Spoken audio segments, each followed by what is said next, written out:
las clases, la verdad, esas clases son bien antiguas y son de hace más de 20 años. Es decir, yo ya soy profesor en la universidad por más de 20 años y siguen con el mismo programa. Hace 2 o 3 años el doctor Plinio Obregón tomó a su cargo el curso este de cardiología, pues acá en medicina, y sobre todo por la relevancia actual que tienen muchos temas. ¿Ya? Y no solamente por eso, por la relevancia que tienen en la actualidad algunos temas, sino por la que el examen que les toman ustedes en el ENAM, muchas o varias preguntas han venido sobre estos temas. ¿No?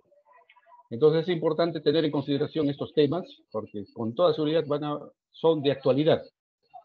Vamos a hablar sobre fibrilación auricular, ¿no? Porque el tema eso de repaso, de electrocardiografía, bueno, ese tema ya lo hemos hecho ya en semiología, ¿no?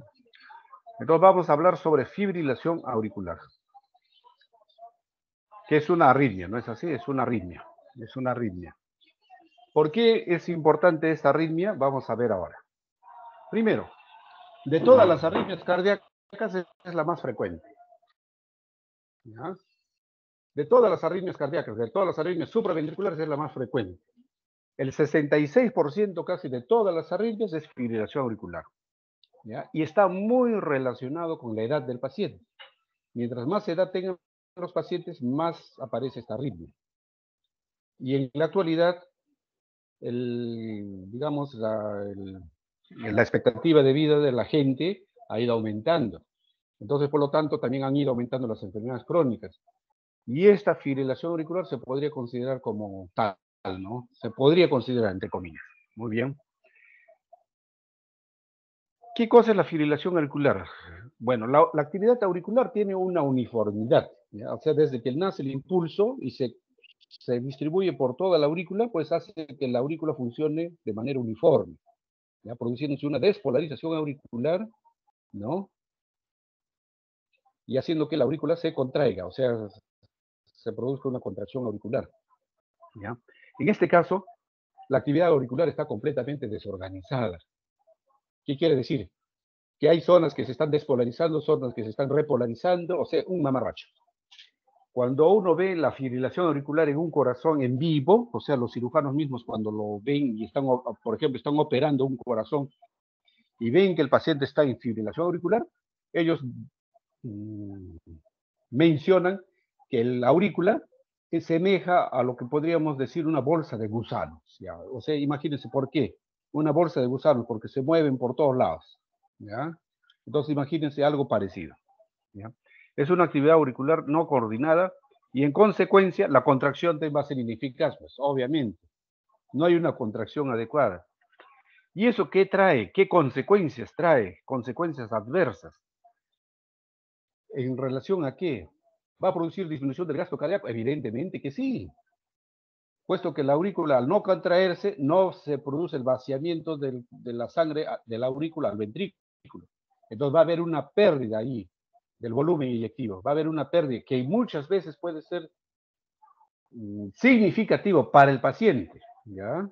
Para el paciente puede ser significativo, porque hay pacientes, por ejemplo, que tienen disfunción del ventrículo izquierdo y basta que esa pequeña contribución, ¿no? Que es más o menos entre 10 a 15% aproximadamente, ¿no? En algunos casos hasta 20%, ¿ya? La contribución de la aurícula, el vaciamiento auricular al gasto cardíaco. Si se pierde eso, muchas veces basta para que el paciente ya pues se vuelva completamente sintomático, ¿ya? Entonces, las consecuencias adversas en relación a qué puede haber a reducción del gasto cardíaco, uno, y la otra complicación, la otra consecuencia adversa que se ve en la actualidad es la trombogénesis. O sea, trombogénesis quiere decir generación de trombos, puesto que la aurícula al no contraerse, la sangre como que se estancara, y la sangre que se estanca se va a facilitar o va a facilitar la formación de trombos, pero no solamente a nivel de la aurícula, puede también ser a nivel de los apéndices, sobre todo a nivel de los apéndices, por eso dice trombogénesis auricular y apéndices, o sea, apéndice auricular sería en este caso. ¿Y cuáles son esas consecuencias de la trombogénesis? Al ACV, pues, ¿no? O sea, un trombo que se dispara y se vaya al cerebro, ¿no? ¿no? Y un poco menos frecuente es la tromboembolia periférica, ¿no? ¿No? Y también, ¿por qué? Las consecuencias adversas de la fibrilación auricular, porque los que tienen fibrilación auricular, pues tienen mayor riesgo de mortalidad, eso es evidente, ¿no? Tienen mayor riesgo de mortalidad. ¿Qué características electrocardiográficas tiene la fibrilación auricular? Primero, si no hay contracción auricular, si la actividad auricular está descoordinada, no hay una coordinación, pues habrá ondas P, obviamente que no. Hay ausencia de ondas P, ¿ya? Las ondas P desaparecen. Hay un mamarracho de ondas que parecen P y no parecen P. Ahora, como cada despolarización de la aurícula, o sea, cada despolarización de la aurícula que es completamente irregular, pelean por pasar, entre comillas, pelean por pasar por el nodo auriculoventricular, la frecuencia auricular pues va a ser también caótica. En otras palabras, la actividad ventricular, o sea, va a ser también completamente irregular, pues. ¿Por qué? Porque algunos despolarizaciones auriculares pasarán rápido, algunos más lentos, algunos medio lentos y así. De manera tal que los intervalos RR en el electrocardiograma van a ser completamente irregulares, cuya frecuencia va a oscilar entre 90 y 170. Eso es lo habitual, eso es lo normal, ¿eh? Eso es lo normal en una fibrilación auricular, ¿ya? Lo normal es que tenga la frecuencia auricular alta, más bien, 150, 160, eso es lo normal, ¿ya? La actividad auricular, ya lo dijimos, es irregular, de manera que va a tener las ondas fibrilatorias, unas ondas que se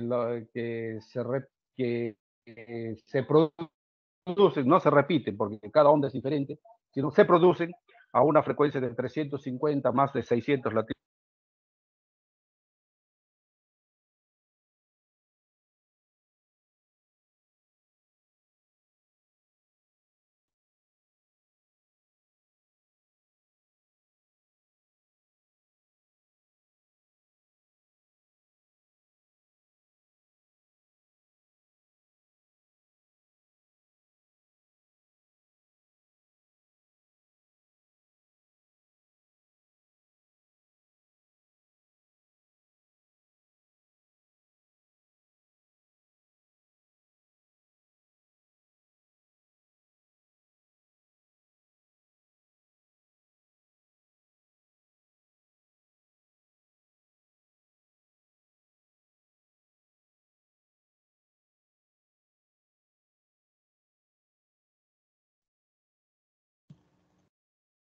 Doctor, disculpe, no se le escucha.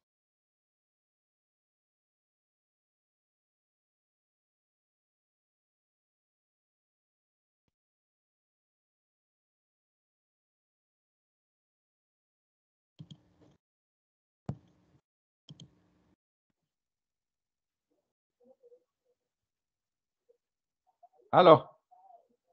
Ahora sí se le escucha, doctor. Parece que tuvo un Ya, se bloqueó, creo, ¿no? No sé qué pasó. El programa de la misma universidad fue el que decía que había un programa. ¿Se escuchó lo que mencioné o no? el último minuto no se le ha escuchado. Medio minuto. Ya. Ven ahí la figura, ¿no? De todas maneras. Sí, sí, sí se ve. Ya. Diapositiva. Como les decía, las características electrocardiográficas son, pues, si no hay actividad auricular, obviamente, pues, la aurícula no se contrae, por lo tanto, no habrá ondas P, ¿ya? Es completamente irregulares, las ondas P son completamente irregulares, discretas, y como las ondas P, ¿no? También les llaman ondas F, así les llaman ondas de fibrilación, pelean, digamos, entre ellos para pasar por el nodo auriculoventricular y esa pelea pues los hace que los pasajes sean completamente irregulares y de manera que los RR van a ser irregulares. Con una frecuencia entre 90 y 170, que es lo habitual, ¿ya? Y los QRS van a ser estrechos, siempre que no haya pues ninguna aberrancia o ningún bloqueo. O si hay bloqueo de rama, pues claro, el complejo ahí sí va a ser ancho, ¿no? ¿Ya? Entonces aquí vemos un electrocardiograma que vamos a apreciar algunas características. Primero vamos a ver que no hay ondas P. Ustedes ven las ondas P, no existen las ondas P. Estas son las ondas F, ¿ya? Si medimos una onda F frente a otra onda F, pues su longitud de ciclo es más de 300, ¿ya? su longitud del ciclo es más de 300, y ninguna onda P se parece, pues no son iguales todos, cada uno es diferente, completamente diferente, como ustedes lo ven, ¿ya? Y obviamente los intervalos RR, como ven acá, son completamente irregulares, ¿no? Aquí son más distantes, acá menos, y aquí son más cortos, como ustedes pueden ver, ¿ya? Entonces, este es las características electrocardiográficas de la fibrilación auricular. No hay ondas P, ¿ya? Los complejos en este caso son estrechos, claro, si no hay bloqueos, si no hay aberrancias, obviamente que sí pueden ser estrechos, ¿no? Pueden ser estrechos. A pesar de que estos complejos que se ven aquí se han acercado mucho a no han sufrido una aberrancia, ¿no? A veces cuando estos se acercan mucho al latido previo, pueden sufrir una aberrancia. ¿Por qué? Porque este latido casi estaría cayendo sobre el refractario de este latido. Entonces podría sufrir un retraso y ensanchamiento, por tanto, ¿no? ¿Ya? Pero de todas maneras se ve que tiene cierta diferencia, ¿no? Cierta diferencia, cierta cosa que lo diferencia un poquito. Por ejemplo, acá lo vemos como es el complejo, y acá vemos que es medio ensanchadito, una nadita ensanchado. ¿Ya? Entonces estas son las características electrocardiográficas de una fibrilación auricular. ¿No? En este caso la frecuencia no está muy rápida, ¿no? Muy rápida. Obviamente si cuento de aquí hasta por acá, tendré una frecuencia tal, pero si cuento de aquí por acá, esta frecuencia pues que está aquí me la aumentaría, ¿no? Muy bien. Epidemiología. A nivel del mundo es un problema sanitario, ¿ya? Con una incidencia y una prevalencia que está creciendo, ¿ya? Cada año, ¿ya? Más se presenta en hombres, más que en mujeres, y en la edad varía. Menos de 50 años es bien raro, ¿ya? Mírenme.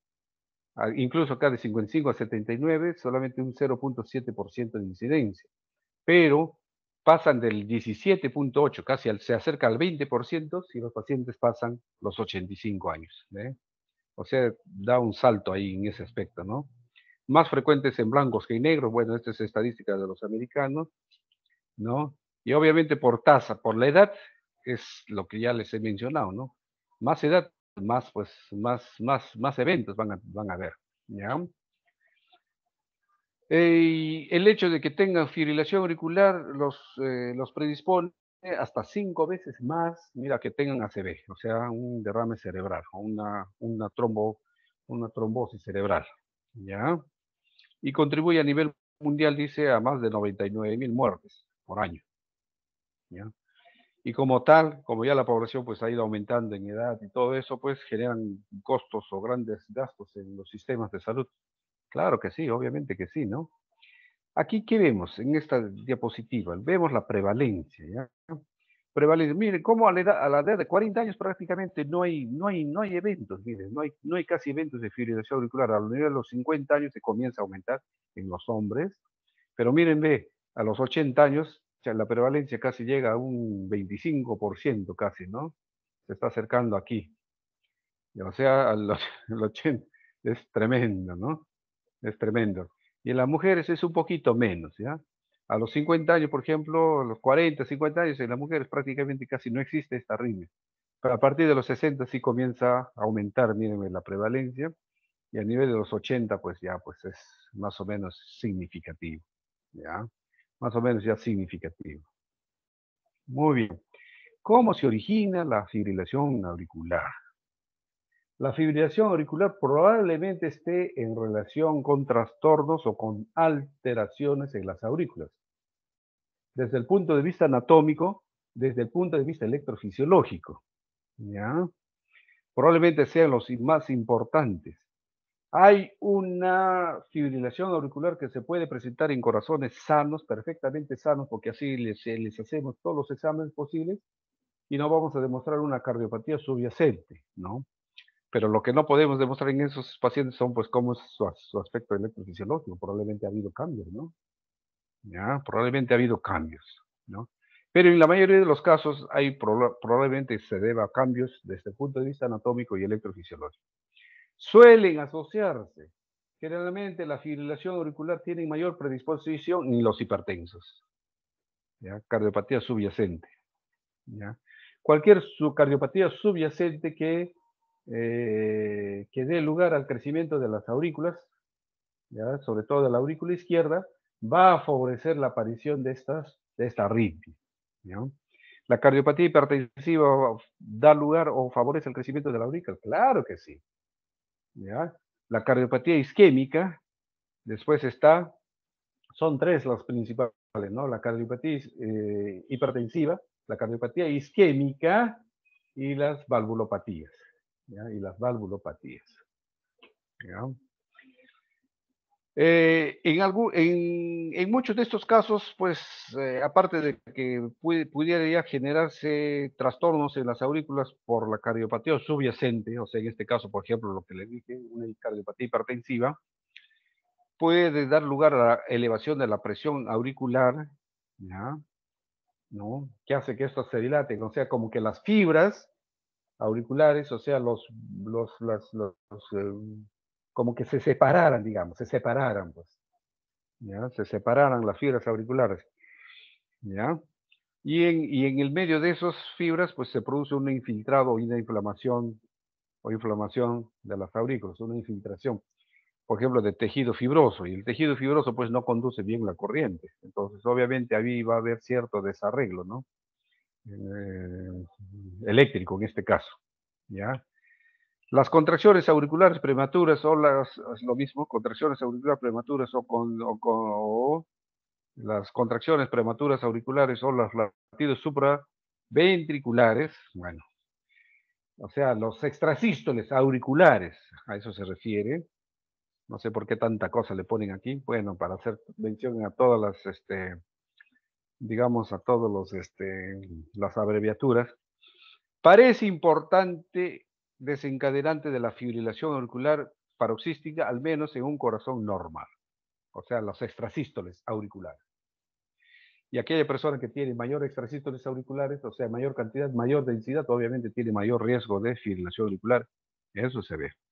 En la actualidad o sea, yo veo mucho fibrilación auricular, sobre todo en tensión, digamos, en estrés.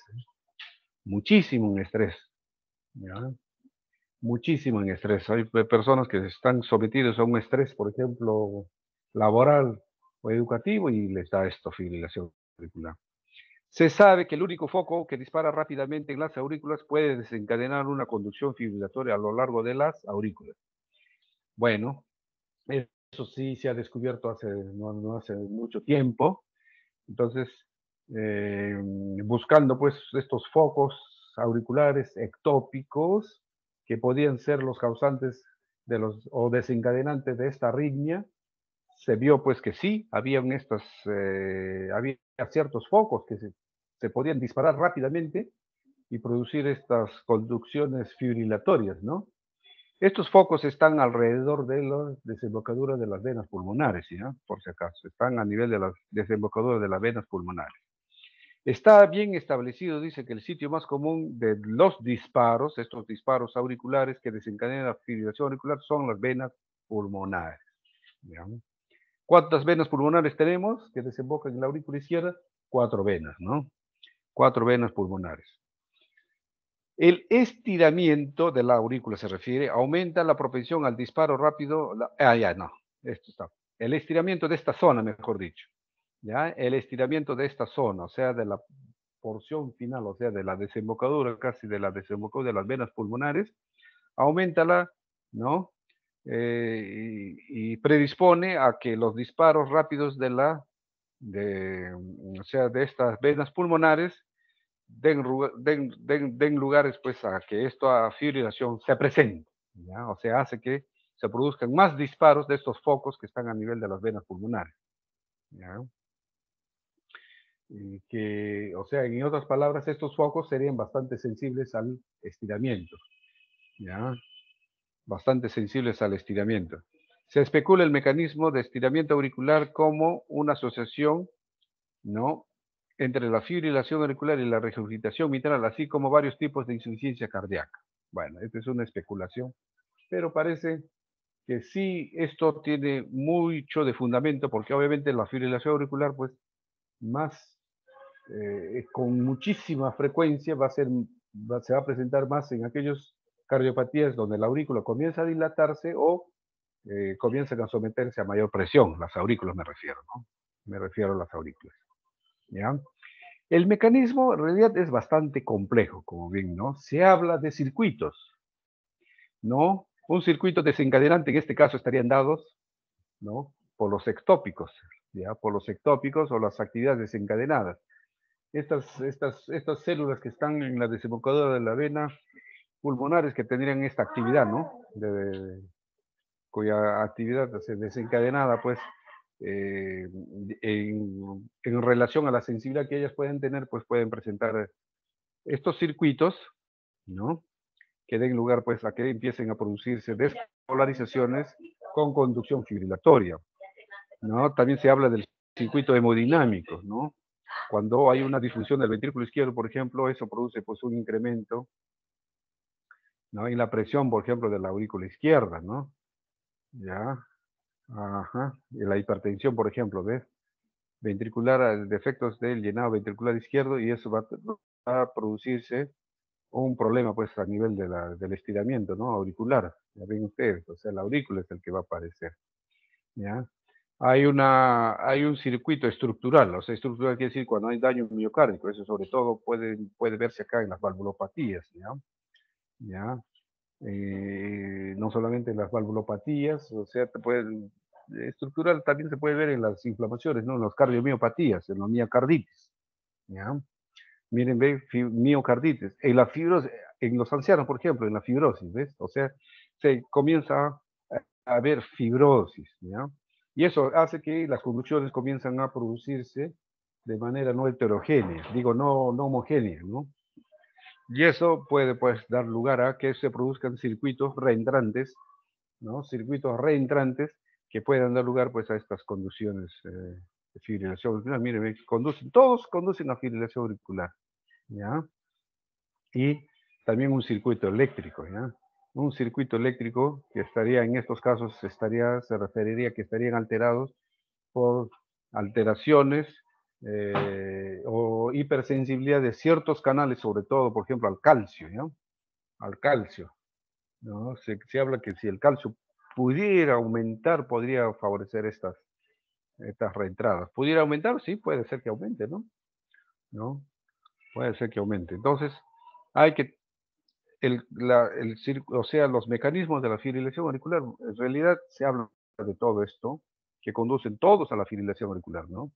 Un paciente puede tener todos, pueden tener alguno de ellos, ¿no? Puede tener todos o alguno de ellos pueden presentarse.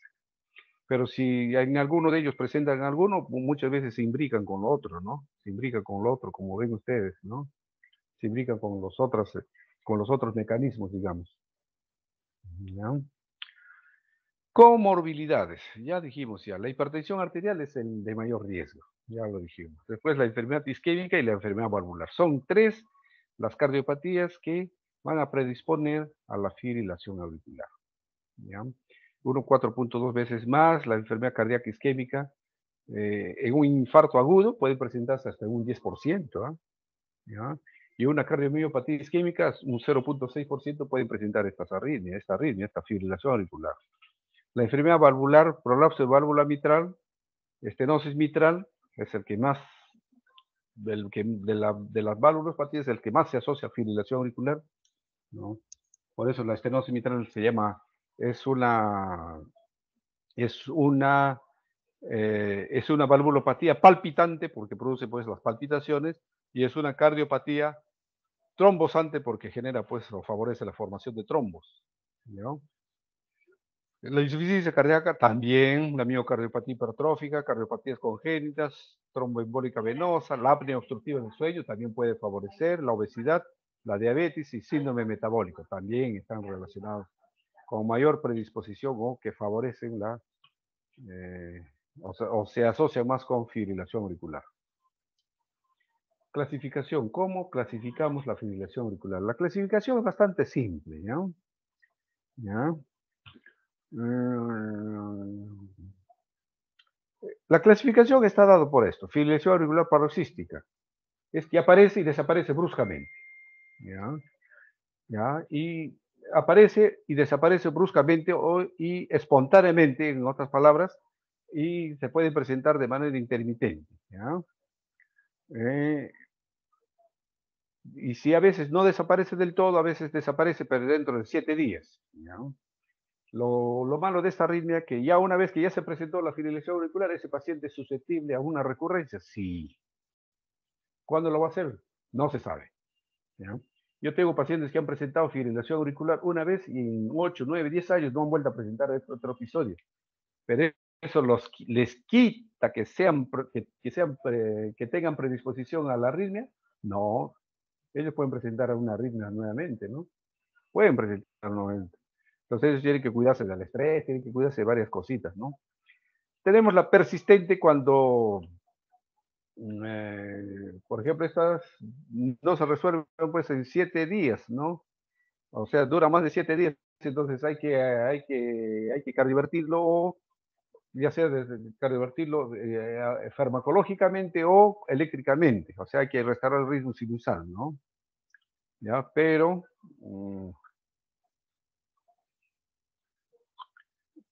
la persistente de larga duración es cuando ya dura más de 12 meses, ¿ya? Cuando ya dura más de 12 meses. Y la permanente es lo que podríamos decir la fibrilación auricular crónica, ¿ya? Pero así está clasificado, o sea que esta clasificación es un poco rara, me parece, ¿no? Porque yo, por ejemplo, veo pacientes con fibrilación auricular persistente, ya de permanente del todo, yo le pongo fibrilación auricular crónica, ¿no? Fibrilación auricular permanente identifica fibrilación auricular persistente en que el paciente y el médico deciden no seguir estrategia control del ritmo. O sea, control del ritmo es regresarlo a ritmo sinusal. Ya no. ¿Por qué? Porque estos tienen a veces una tremenda aurícula izquierda que nunca van a restaurarse, pues. Nunca va a volver al ritmo sinusal, mejor dicho. ¿Ya? Entonces, la clasificación tenemos la paroxística, la persistente prolongada y la permanente, ¿no? O crónica, bueno. Bueno, con ese nombre de crónica no está en la clasificación, ¿no? Por si acaso, si ustedes lo ven, lo van a encontrar así. Esta es una clasificación de los americanos. Muy bien. ¿Cómo establecemos el diagnóstico? ¿Cómo ya evaluamos al paciente? Doctor, Primero, necesitamos... Sí, ¿solo la persistente se restaura? Porque vi que ahí decía que se restauraba. ¿Solo esa? la persistente corta y la paroxística sí se restauran. Solo La esa. persistente prolongada también puede restaurarse, sí, puede restaurarse. Pero la permanente ya no se restaura ya casi nunca, ¿no? Ok, Ajá. gracias.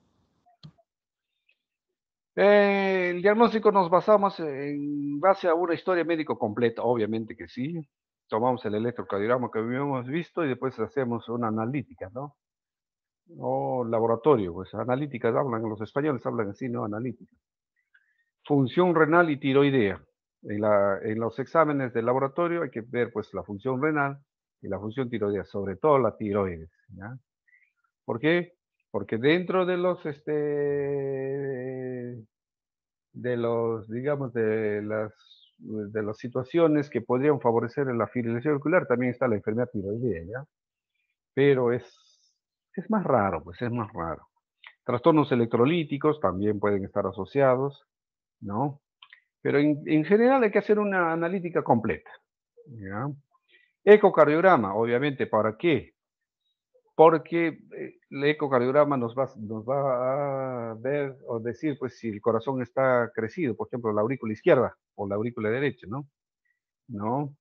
O sea, en otras palabras, lo que vamos a tratar es de ver si tiene una actividad, digamos, hay un trastorno estructural, ¿ya? Si hay algún trastorno estructural. La ecocardiografía transesofágica, bueno, es un poquito más fino para ver si hay valvulopatías, y sobre todo si en la ecocardiograma estándar, ¿no? En la ecocardiografía precordial, lo que llamamos, ¿no? No podemos apreciar trombos. En la esofágica podemos a veces verlo mejor, ¿no? Sobre todo se deja ver los apéndices con mucha mayor claridad, ¿no? Si, si la casuística podría ser una cardiopatía isquémica, pues obviamente pues hay que hacer una coronariografía, ¿no? O sea, un cateterismo cardíaco, ¿no? Y si hay pues situaciones de problemas cerebrales, por ejemplo, pues ya pues tomografía o resonancia magnética, ¿no? Cerebral, para evaluar si hay signos de isquemia cerebral o de ACV, ¿no? Accidentes cerebrovasculares. ¿Ya? El enfoque terapéutico es el tratamiento. El tratamiento está destinado a la profilaxia de la trombogénesis, ¿ya? Evitar o prevenir los eventos tromboembólicos. Ese es uno. Manejo de la frecuencia cardíaca y del ritmo, o sea, que no tenga pues taquiarritmia, ¿ya? Y el ritmo, si se puede restablecer el ritmo sinusal, obviamente que tengo que restablecer el ritmo sinusal, ¿ya?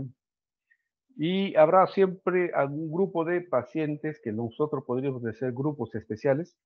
Hay que tener más tacto con estos pacientes. Para eso hay que conocer un poco de la, ¿no? De la farmacodinamia, de la ¿no? O sea, conocer un poco más desde el punto de vista farmacológico sus efectos de los medicamentos antiarrítmicos. Porque si damos un antiarrítmico y al paciente le cae mal, pues el paciente los va a odiar, ¿no? Les va a decir, este carajo me quiere matar, me quiso matar.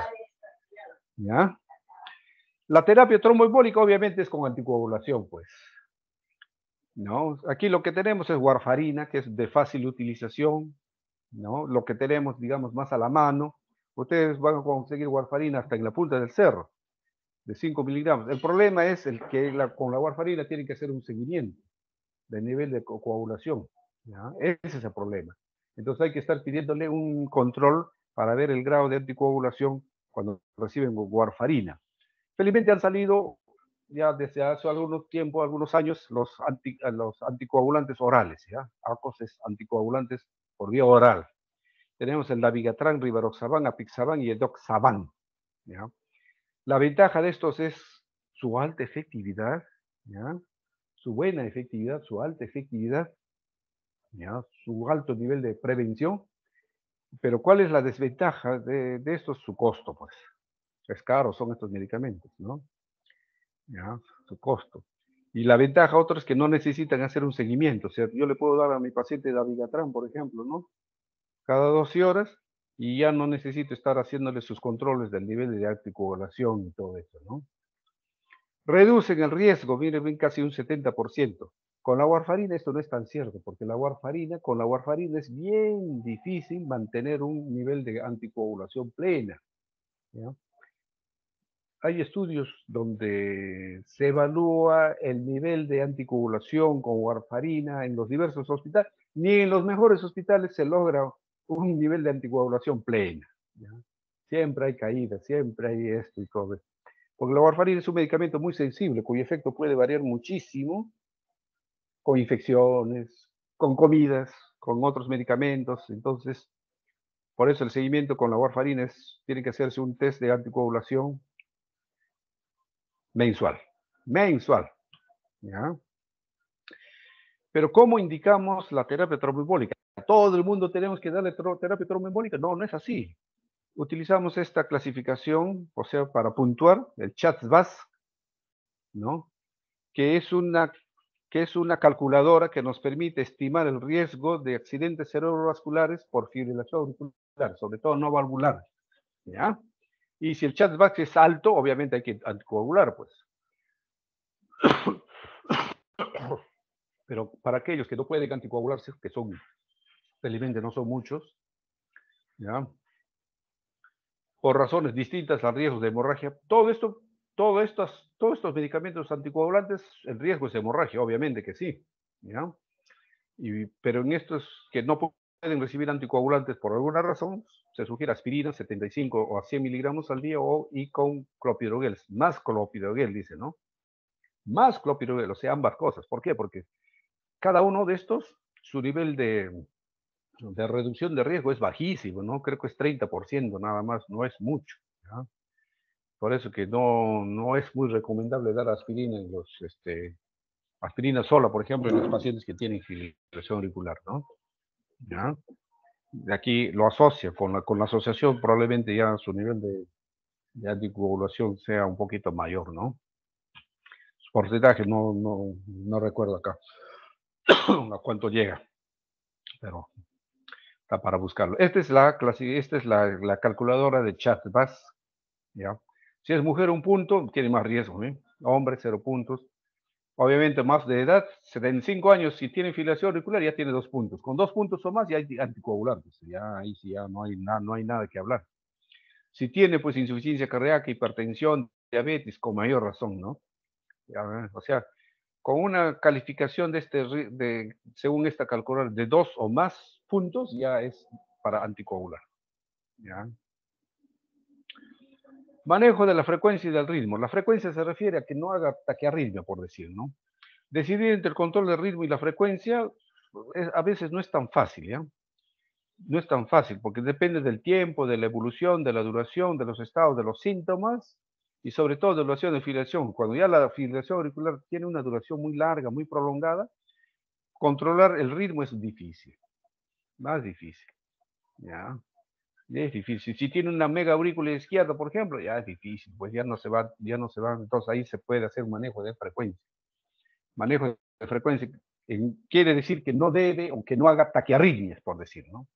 Y del ritmo es restablecer el ritmo sinusal. Control del ritmo. Generalmente el control del ritmo es en fibrilaciones auriculares recientes, digamos, que no tengan mucha duración, ¿ya?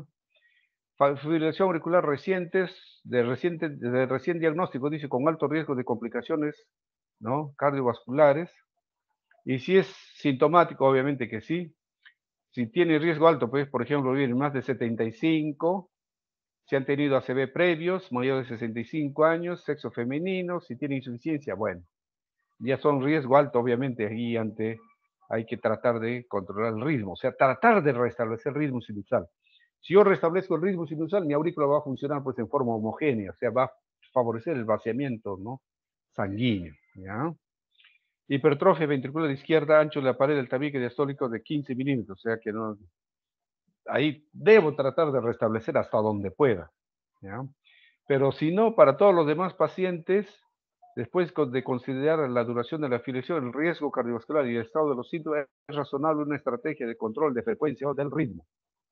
En este caso, si ya tengo problemas más serios, donde ya me dice que esta fibrilación auricular no se va a restablecer, o sea, no va a regresar al ritmo sinusal, o si regresa, pues, y al poco tiempo otra vez está fibrilando, entonces a este paciente sí hay que hacer una estrategia de control de frecuencia, ¿no? Sobre todo ya control de frecuencia. Del ritmo es bien difícil. Yo tengo pacientes que al año han restablecido el ritmo sinusal, por si caso, ¿ya? Y han restablecido el ritmo sinusal, pero con un riesgo altísimo de volver a hacer fibrilación auricular. El control de frecuencia puede ser razonable para asintomáticos, dice, o aquellos preocupados por posibles efectos secundarios de la terapia con fármacos antiarrítmicos, o sea, si hay problemas por ejemplo, de efectos colaterales con los antiarrítmicos, o posibles complicaciones de la ablación con catéter. Bueno, aquí control de frecuencia. ¿Ya? En estos casos, cuando hay problemas hipertensos y todo eso, hay que tratar de restablecer el ritmo, pero es bien difícil, no se puede lograr así nomás, ¿no? Esa es una cosa más teórica, yo lo veo desde el punto de vista más teórico que práctico, ¿no? Control de frecuencia, o sea, hacer que mi corazón no se dispare, o sea, no haga taquiarrítmicas, el primer lugar es beta bloqueadores, pues, ¿no? O antagonistas de los canales del calcio, por ejemplo, el verapamilo, ¿ya? Frecuencia cardíaca, si es menor de 80 años, bueno, menos de 80, dice, si es sintomática, o sea, sí sintomática, eh, menos de 110 si es asintomática y la función del ventrículo izquierdo está conservada. Bueno, en descompensación de falla cardíaca, pues claro. Sí, pero si hay problemas ya de falla cardíaca, por ejemplo, de calcio antagonista no puedo dar, pues, porque empeoro, ¿no? Puedo empeorar. ¿Qué otros fármacos pudiera ayudarme en control de la frecuencia? La digoxina, por ejemplo, ¿no? La digoxina es un antiarrítmico en este caso, como efecto antiarrítmico, que la única indicación actual, ¿no? Que se considera en la actualidad es la fibrilación auricular. No se da en todas las arritmias, por si acaso, sino en fibrilación auricular. Y si hay disfunción del ventrículo izquierdo, con mayor razón, la digoxina va a ser el óptimo, el adecuado, ¿no? El otro es la miodarona. La miodarona es considerado el mejor antiarrítmico, ¿ya? Pero El problema de la amiodarona es su toxicidad a largo plazo, ese es el problema, ¿ya? Y el control del ritmo, o sea, restablecer el ritmo sinusal. Restablecer el ritmo sinusal es con la amiodarona y con la dronedarona, pues. Con la amiodarona puedo yo restablecer, o sea, lo que se llama la cardioversión farmacológica, utilizo amiodarona. Una vez restablecido, para tratar de mantener el ritmo sinusal, pues puedo emplear la dronedarona, ¿no? La ordenadora. Hay otros medicamentos que se pueden utilizar, flecainide, sotalol, eso no existe acá en el Perú, ¿no? Flecainide no existe, sotalol tampoco, ¿no? Y para mantener el ritmo sinusal tenemos ya digamos, otro armamento, digamos, desde el punto de vista no farmacológico, que sería ablación con catéter. La ablación con catéter consiste en, mediante unos catéteres, aislar esos focos, ¿no? de actividad auricular ectópica, ¿no? Perivenoso, o sea, que están alrededor de las venas pulmonares, a esas células se les debe aislar, ¿no? Para eso yo introduzco unos electrodos y quemo, entre comillas, quemo, como un aro, quemo, ¿no? Y al quemar como un aro en la desembocadura, por ejemplo, de una de las venas pulmonares, entonces todas las células que están por encima de la zona de ablación, eh, su actividad eléctrica no va a poder pasar pues, a las aurículas, porque tendría pues la protección de ese anillo quemado, entre paréntesis, ¿no? Entonces, si yo logro aislar las venas pulmonares, pudiera yo curarlo, ¿no? Y se curan los pacientes que van y se someten a una ablación de la fibrilación auricular, en muchos casos se curan, ¿no? Hay un buen porcentaje que recurren, ¿ya? Pero también hay un buen porcentaje que en los mejores sitios su éxito de ablación ronda por el 60-66%, ¿no? En España, por ejemplo, ahí en el lugar donde estuve, ahí su estadística era el 66%, ¿no? Es lo que dicen, ¿no? Pero la verdad, yo sinceramente creo que es menos, no creo que sea 66%, porque muchos casos de fibrilación, de ablaciones en fibrilación auricular que he observado, pues han recurrido, ¿no? Han recurrido. ¿Ya? O sea, un tiempo están bien y todo, pero otra vez recurren. ¿Qué situaciones especiales desde el punto de vista terapéutico? Por ejemplo, en ancianos, pues hay que tener mucho cuidado, pues yo no le puedo dar un beta bloqueador porque me da la gana. Por ejemplo, el bisoprolol es un beta bloqueador que produce mucha fatiga, pues el paciente se va a sentir más cansado. ¿Ya? Si hay miocardiopatías, canalopatías hereditarias y vías accesorias, obviamente no puede dar. Ah, las vías accesorias es otra de las causas de fibrilación auricular, sobre todo el Wolff-Parkinson-White, por si acaso. ¿Ya? El Wolff-Parkinson-White también es uno de las cardiopatías, ¿ya? Que favorecen mucho la fibrilación auricular. Deporte, hay que tener muchísimo cuidado con deporte. ¿Ya? Un paciente que tiene fibrilación auricular debe practicar deporte, sí, ¿ya? Es beneficioso, pero un paciente que tiene una actividad física, digamos, una actividad física muy alta, de muy alta competencia y sobre todo aquellos ejercicios de mucha tensión, de mucha presión, están más predispuestos a sufrir fibrilación auricular, por si acaso, ¿ya? O sea, el deporte plenamente, tampoco, no, hay que tener mucho cuidado. Por eso les digo acá, enfoque terapéutico. Gestación, obviamente que sí, el hipertiroidismo, enfermedad pulmonar, el EPOC, por ejemplo, pues, me dilata la aurícula derecha, pues me va a favorecer la fibrilación auricular. Y posoperatorios, obviamente que sí. ¿Cuántos pacientes? Normalmente en los pacientes posoperados, nosotros muchas veces lo beta bloqueamos, ¿ya? Sale ya del esto y empezamos a darle un beta bloqueo, ¿no? ¿Ya? ¿Para qué? Para, entre comillas, ¿no? Para que el corazón esté más tranquilo, digamos, como un poco sedado, digamos, ¿no? Para que su conductividad no tenga mayor trastorno y todas esas cosas, para que no se produzca fibrilación auricular.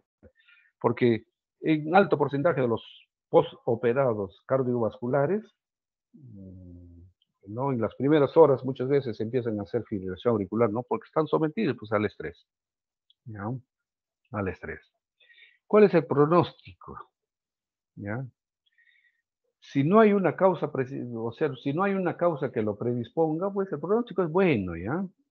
pero sin embargo tiende a ser recurrente. O sea, un paciente que ya tuvo un evento de fibrilación auricular, ¿puede recurrir? Evidentemente que sí. ¿Ya? ¿Cuándo puede presentar la recurrencia? A veces después de muchísimos años, ¿eh? Eso es cierto, ¿no? Factor de desarrollo de deterioro cognitivo, obviamente. El que tiene fibrilación auricular también está disparando microtrombos al cerebro. Entonces, estos pacientes con fibrilación auricular tienen más deterioro cognitivo. Sí, de hecho que sí. ¿Tienen mayor, digamos, desarrollo de demencia? Claro que sí. Mayor tasa de mortalidad, ya lo dijimos que sí. ¿Ya? La actividad física y una mayor actitud cardiorrespiratoria, o sea, pues hacer sus ejercicios, ¿no? Pueden proteger contra la mortalidad en la fibrilación auricular, sí. O sea, sí favorece. Una actividad física bastante regular, ¿no? Bastante regular, ¿ya? O sea, que la persona sea activa. Cuando la persona es activa, la facultad de poder producir trombogénesis o de desarrollar trombogénesis, pues se va a reducir más, ¿no?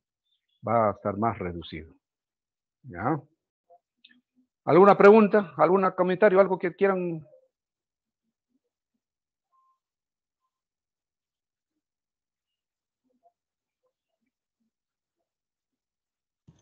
Doctor, en el caso de la tabla que mencionó, bueno, no sé si es tabla, pero mencionó la puntuación de Como es una chat. calculadora, digamos, una calculadora de riesgo para anticoagular en fibrilación auricular. Eso lo encuentran en cualquier parte, ¿no? Está en el internet también. Es igual que la de Flamingram. No es igual que Flamingram, la Flaming. No, no, O no, sea, no. o sea, No. tiene la misma metodología. Este chatbot también ha sido ya modificado. Primero salió solamente el chat, ¿ya? El chat 2 que decían. Después salió el chat Basque, o sea, el último, este es el último que estamos utilizando ahora en la actualidad, ¿no? Probablemente con el tiempo se modifique o algo así. Yo probablemente que sí, pues, porque de acuerdo a los resultados, a las experiencias, se va viendo, pues, ¿no? Se va viendo, ¿no? Muchos de estos, las guías son poco para guiarnos, pero no es para que nos diga que así debemos hacer, ¿no? ¿No? Porque al final el médico es el que va a decidir, ¿no? Y muchas veces va a decidir en relación o en razón aquí al paciente. ¿Ya? El paciente es uno, ¿no? No porque el chatbot me dice que los riesgos dos, todos deben ser anticoagulados. Bueno, yo tengo pacientes con chatbot 2, ¿ya? Pero que son sumamente activos, muy trabajadores, muy y todo esto. Entonces, a veces anticoagularlo, pues uno se pone a pensar si vale la pena anticoagularlo o no, ¿no? Son deportistas, juegan tenis cada 3 días y así, son pacientes muy activos. Estructuralmente su corazón no está crecido, no está dilatado, no está nada. Entonces, ahí pues uno como que empieza a dudar, ¿no? ¿No?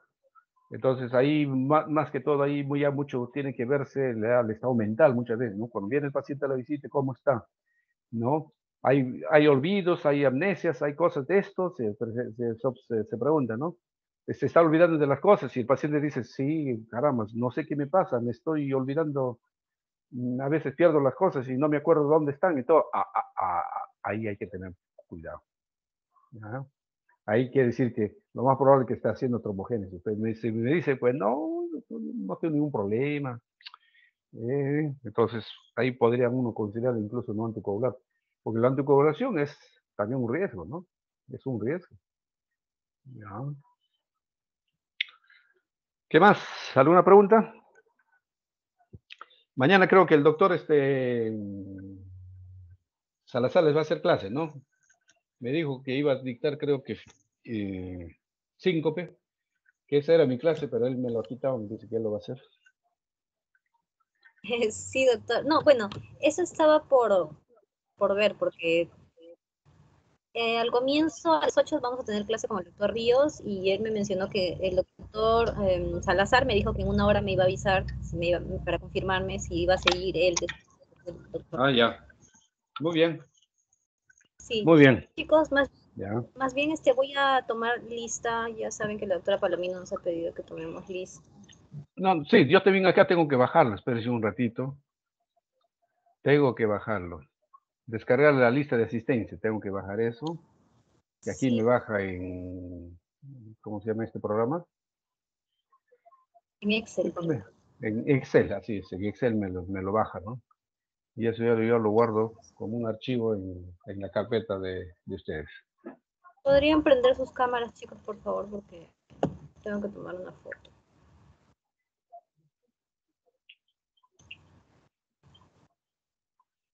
¿Y alguien sabe cómo poner el modo para que salgan todos en varios cuadraditos?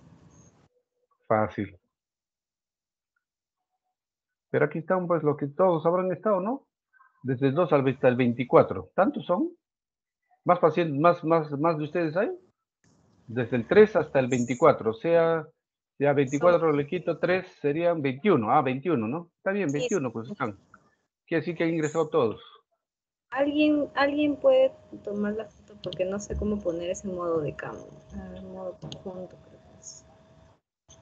No. Chicos, Donde ¿alguien? dice galería de gran tamaño.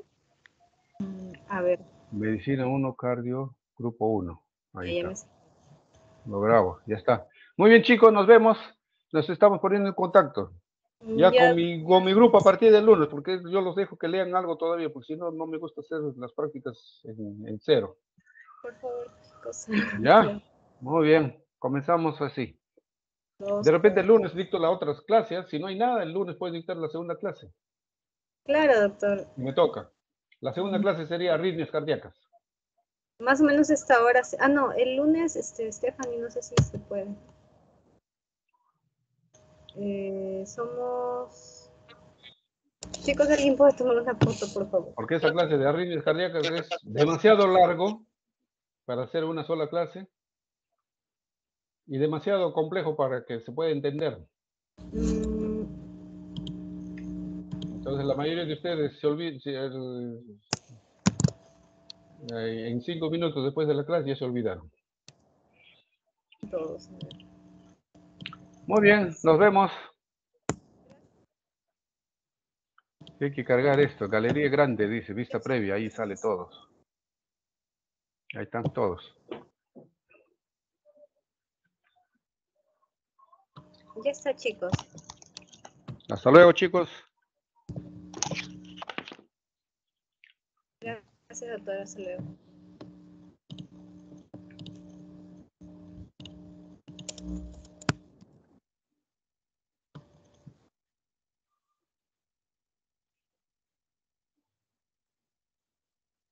No me salió.